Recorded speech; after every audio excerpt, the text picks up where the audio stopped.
আমি সেখানে যাওয়া নিয়ে ব্যস্ত ছিলাম। I was busy going over দেয়ার।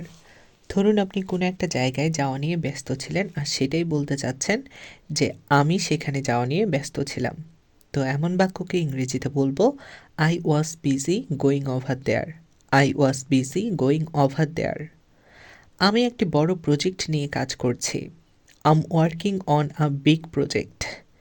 এবার ধরুন আপনি অনেক বড় একটা প্রজেক্ট নিয়ে কাজ করছেন আর সেটাই জানাচ্ছেন যে আমি একটি বড় প্রজেক্ট নিয়ে কাজ করছি। তো এমন বাক্যকে ইংরেজিতে বলার সময় বলতে হবে আম working on a big project. Um working on a big project. আমি যাওয়ার কথাই ভাবছি। আম থিঙ্কিং অফ গোয়িং। এবার ধরুন আপনি কোথাও যাওয়ার কথা ভাবছেন, সেটা আরেকজনকে বলছেন যে আমি যাওয়ার কথাই ভাবছি। তো এমন বাক্যকে ইংরেজিতে বলবো I'm thinking of going. I'm thinking of going. আমি তোমাকে যেতে সাহায্য করব। I will help you to go. এবার ধরুন আপনি কোনো একজনকে কোথাও যাওয়ার জন্য সাহায্য করবেন, তাই তাকে বলছেন আমি তোমাকে যেতে সাহায্য করব। তো এমন বাক্যকে ইংরেজিতে বলবো I will help you to go. I will help you to go. এখন আমার যাওয়ার পালা। It's my turn to go. এবার ধরুন আপনি একজনকে বলছেন যে এখন আমার যাওয়ার পালা। তো এমন বাক্যকে ইংরেজিতে বলবো it's my turn to go. It's my turn to go. আমার তোমাকে বুঝতে অনেক কষ্ট হয়ে যাচ্ছে। I'm having a hard time understanding you. ধরুন এবার একজনকে আপনার বুঝতে খুবই কষ্ট হয়ে যাচ্ছে আর আপনি তাকে বলছেন আমার তোমাকে বুঝতে অনেক কষ্ট হয়ে যাচ্ছে। তো এমন বাক্যকে ইংরেজিতে বলবো I'm having a hard time understanding you. I'm having a hard time understanding you. আমি মনে করি আমার যাওয়া উচিত। I think I should go. এবার ধরুন আপনি মনে করছেন যে আপনার কোনো একটা জায়গায় যাওয়া উচিত, তো সেই জন্য আপনি বলছেন যে আমি মনে করি আমার যাওয়া উচিত। তো এমন বাক্যকে ইংরেজিতে বলবো I think I should go. I think I should গো। আমি যেতে পছন্দ করি। I like to go.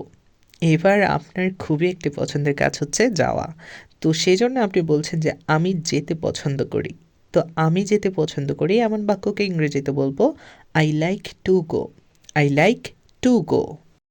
আমি যেতে পছন্দ করি না। I don't like to go.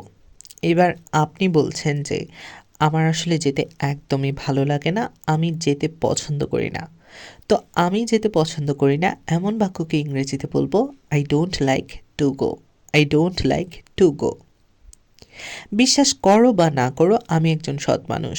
Believe it or not I am an honest person. এবার ধরুন আপনি একজনকে বিশ্বাস করার জন্য বলছেন যে তুমি বিশ্বাস করলেও আমার কি আর না করলেও আমার কি, আমি একজন সৎ মানুষ। তো বিশ্বাস করো বা না করো আমি একজন সৎ মানুষ এমন বাক্যকে ইংরেজিতে বলবো believe it or not I am an honest person. Believe it or not I am an honest person. আমি নিশ্চিত যে সে একজন doctor. I am sure that he is a doctor. এবার ধরুন আপনি বলতে চাচ্ছেন যে আমি একদম নিশ্চিত সে একজন ডাক্তার। তো যখন আপনি বলতে চাইবেন আমি নিশ্চিত সে একজন ডাক্তার, তখন আপনি ইংরেজিতে বলবেন I am sure that he is a doctor. I am sure that he is a doctor. তুমি চাইলে আমি ধূমপান ছেড়ে দিতে পারি। I can give up smoking if you want. এবার ধরুন আপনি আপনার প্রিয় মানুষকে বলছেন যে তুমি যদি চাও তাহলে আমি ধূমপান ছেড়ে দিতে পারি। কি রোমান্টিক একটা বাক্য, তাই না? তো তুমি চাইলে আমি ধূমপান ছেড়ে দিতে পারি এমন বাক্যকে যখন আপনার প্রিয় মানুষকে আপনি বলতে চাইবেন ইংরেজিতে, তখন বলতে হবে I can give up smoking if you want. I can give up smoking if you want. এখন তোমার যাওয়ার পালা। It's your turn to go.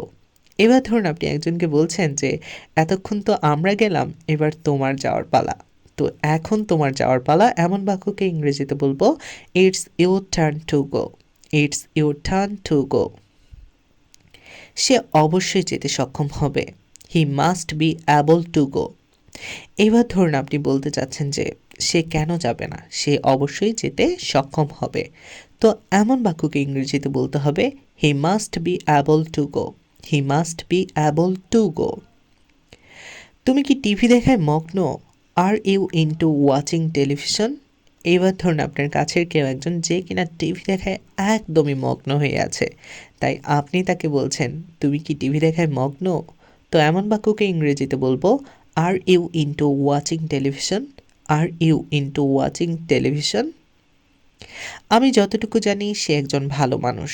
As far as I know he is a good person. এবার ধরুন আপনি একজনের সম্পর্কে বলছেন যে আপনার জানা মতে সে একজন ভালো মানুষ। তা সেজন্যই আপনি বলছেন আমি যতটুকু জানি সে একজন ভালো মানুষ। এমন বাক্যকে ইংরেজিতে বলতে হবে, as far as I know he is a good person. As far as I know he is a good person. তো আশা করছি আজকের এই সহজ সহজ বাক্যগুলো আপনাদের অনেক ভালো লেগেছে। আর এই বাক্যগুলো শেখার মাধ্যমে আপনি ইংরেজিতে কথা বলতে পারবেন খুব সহজে সবার সাথে। আমার এই ছোট্ট ক্লাসটি যদি ভালো লেগে থাকে তাহলে সবার সাথে শেয়ার করতে ভুলবেন না। আর আমার চ্যানেলটিতে প্রথম এসে থাকলে অবশ্যই সাবস্ক্রাইব করবেন এবং লাইক কমেন্ট করার মাধ্যমে আপনার মন্তব্যটি জানাবেন। দেখা হচ্ছে পরবর্তী কোনো ক্লাসে। ততক্ষণ পর্যন্ত সবাই ভালো থাকুন, সুস্থ থাকুন। আল্লাহ হাফেজ।